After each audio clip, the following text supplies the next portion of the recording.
16/4/2025 ನಮ್ಮ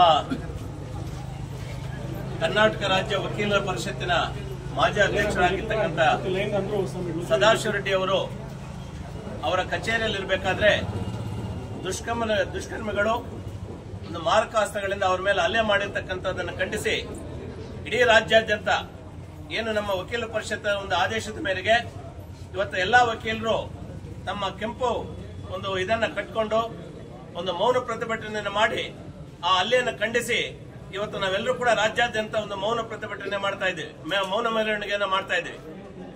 ಏನಿವತ್ತು ಸದಾಶಿವ ರೆಡ್ಡಿ ಅವರು ಒಂದು ವಕೀಲರ ಪರಿಷತ್ತಲ್ಲಿ ಒಂದು ಒಳ್ಳೆಯ ಒಂದು ಛಾಪನ್ನ ಮೂಡಿಸಿರ್ತಕ್ಕಂಥವರು, ಕರ್ನಾಟಕ ಉಚ್ಚ ನ್ಯಾಯಾಲಯದಲ್ಲಿ ಇದೇ ನ್ಯಾಯವಾದಿಗಳಾಗಿರ್ತಕ್ಕಂಥ ಅವರು ಕಚೇರಿಯಲ್ಲಿ ಕಾರ್ಯನಿಮಿತ್ತ ಇರಬೇಕಾದ್ರೆ ವಿನಾಕಾರಣ ದುಷ್ಕರ್ಮಿಗಳು ಅವರ ಮೇಲೆ ಏನು ಹಲ್ಲೆ ಮಾಡಿದ್ದಾರೆ ಅದು ಖಂಡನೀಯ.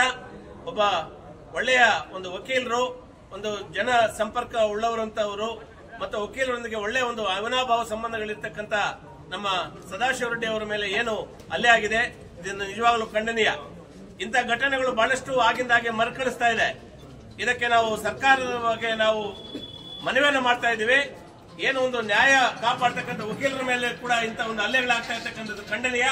ಅದಕ್ಕೆ ಒಂದು ಕಠಿಣವಾದಂತಹ ಒಂದು ಕ್ರಮಗಳನ್ನು ಕೂಡಲೇ ಸರ್ಕಾರ ಕೈಗೆತ್ತಿಕೊಂಡು ವಕೀಲರಿಗೆ ಒಂದು ಸೂಕ್ತ ರಕ್ಷಣೆ ನೀಡಬೇಕಂತಕ್ಕಂಥ ನಿಟ್ಟಿನಲ್ಲಿ ಇವತ್ತು ನಮ್ಮ ವಕೀಲ ಸಂಘದ ಅಧ್ಯಕ್ಷರು, ಕಾರ್ಯದರ್ಶಿಗಳು, ಉಪಾಧ್ಯಕ್ಷರು ಮತ್ತು ಕಾರ್ಯಕಾರಿ ಸಮಿತಿಯ ಸದಸ್ಯರು ಎಲ್ಲ ನಮ್ಮ ಗೌರವಾನ್ವಿತ ಹಿರಿಯ ಮತ್ತು ಕಿರಿಯ ವಕೀಲರು ಈಗಾಗಲೇ ಸಭೆಯನ್ನು ನಡೆಸಿ ಏನು ಇದು ಪರಿಷತ್ ಅವರು ಕರ್ನಾಟಕ ಸ್ಟೇಟ್ ಬಾರ್ ಕೌನ್ಸಿಲ್ ಅವರು ನಮ್ಗೆ ಏನು ಇವತ್ತು ಆದೇಶವನ್ನು ಕೊಟ್ಟಿದ್ದಾರೆ ಆ ಒಂದು ಆದೇಶದ ಮೇರೆಗೆ ಇವತ್ತು ಗವರ್ನರ್ಗೆ ಒಂದು ಮನವಿಯನ್ನ ನಮ್ಮ ತಹಸೀಲ್ದಾರ್ ಮುಖೇನ ಕೊಡ್ತಕ್ಕಂಥ ಒಂದು ಕೆಲಸವನ್ನ ಕೈಗೆತ್ತಿಕೊಂಡು ಇವತ್ತು ತಹಸೀಲ್ದಾರ್ಗೆ ನಮ್ಮ ಒಂದು ಏನು ಅವರ ಮೇಲೆ ಕಠಿಣ ಶಿಕ್ಷೆ ಆಗಬೇಕು ಅಂತ ಹೇಳಿ ಇವತ್ತು ತಹಸೀಲ್ದಾರ್ ಮುಖೇನ ಗವರ್ನರ್ಗೆ ನಾವು ಇವತ್ತು ಮನವಿಯನ್ನು ವಕೀಲ ಸಂಘದಿಂದ ನೀಡ್ತಾ ಇದ್ವಿ.